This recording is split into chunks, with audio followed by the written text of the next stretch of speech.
I want to start with a show of hands. At some point today, who felt good, happy? Put them up. Nice.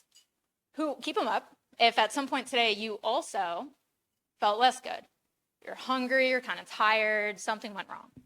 Cool. So still all of you. You can put your hands down. Thank you. So you felt happy, but then something came up and knocked you off of that feeling. So what if I said that there was a way to stop that from happening, to cultivate a good feeling strong enough that nothing can get under your skin, even those big traumas that you hold close? The way to do that, it's just yoga. And I say just yoga because it feels so normal, right? Like you have your matching sets, and before brunch on Saturdays, you go do some yoga with your friends. That exists for a reason, right? Like I'm not hating on brunch, I'm not hating on matching sets. I love, for sure. But it's so much more than that. Yoga can actually change everything, not just your mood on a Saturday morning. And to unlock that, all you have to do is entertain the idea that your world actually just comes from you, that things don't exist only and inherently the way they appear. Take the rain, the humidity today, right? Like, were you excited that it was going to rain today because you love that fresh rain smell? I have a nod. Although we are in New York, it might be like a fresh garbage smell, but stay with me. Or do you get pissed because like you're kind of damp, it's weird, you're hot? The problem with the like it depends on the day answer, which probably ran through a few of your minds, is that it can't if it's the rain. Unless you have the same exact experience of the rain every single time it comes down, it's got to be something in your own mind, not the rain. So that's the first part of yoga. The second part is reacting no matter what with kindness and with love. The first time I came across these ideas was on a silent yoga and meditation retreat. It was on the idea of limitless love. And there's 3 parts to it. First, sending love to people who are easy to love. Your partner, your bestie, cool, easy. Second, people who are neutral to you. Maybe the anonymous people that constructed these walls. Yeah, I can do that. The third part is sending love to the people that are difficult, who have hurt you. For me, it was the men who assaulted me. And see, on this retreat, like half of the time, I was so resistant to the idea that they could possibly deserve my love. Like, what? Are you kidding me? But I listened to my teachers talk about that idea that like the rain, maybe it's not inherently one way or the other. And maybe love, maybe joy can change something. And slowly, something shifted in a non-delusional way, which I feel like is a very important caveat for this. They transformed from being a trauma into being teachings.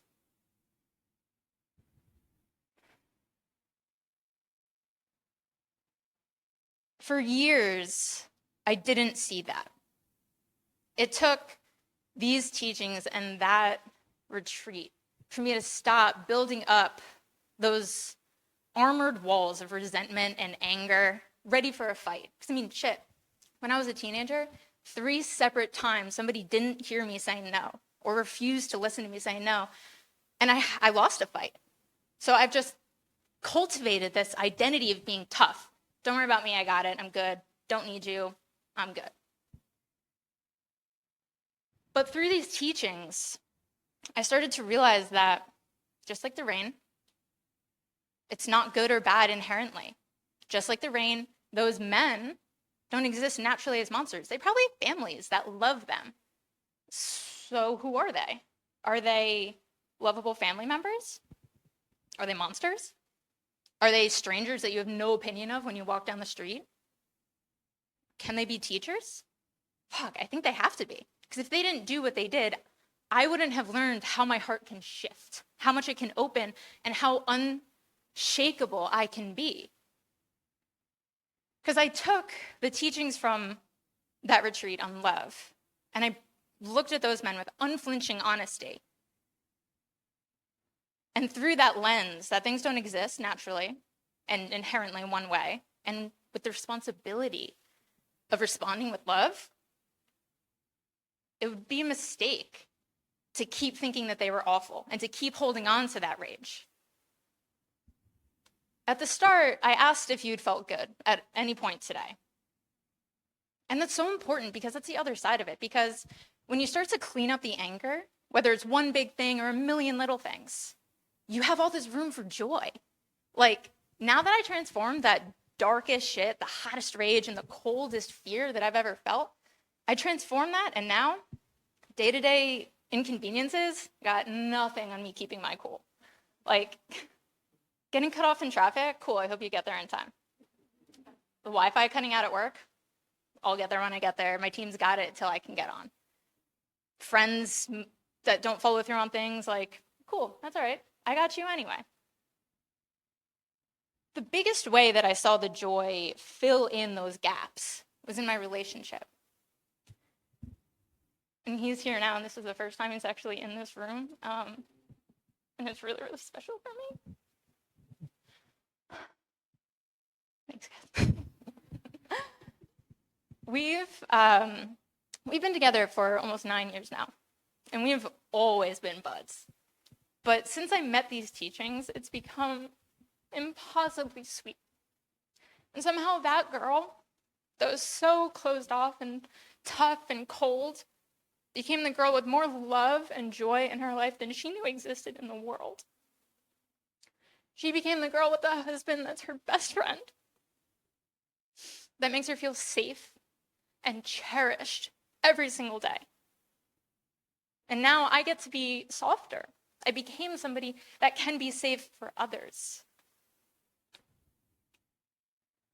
That's not to say this practice was going to be perfect. I mean, I got pissed on the way here because somebody was walking too slow. Like,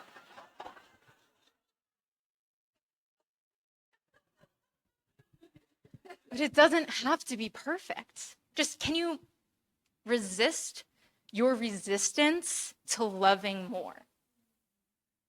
Can you resist reacting the way you've always reacted to shit?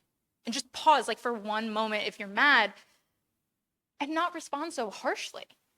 See where you can push the boundaries of the capacity for your kindness. And that's how you cultivate a joy that lasts and an anger that atrophies. That's how you become just unshakable. Thanks, guys.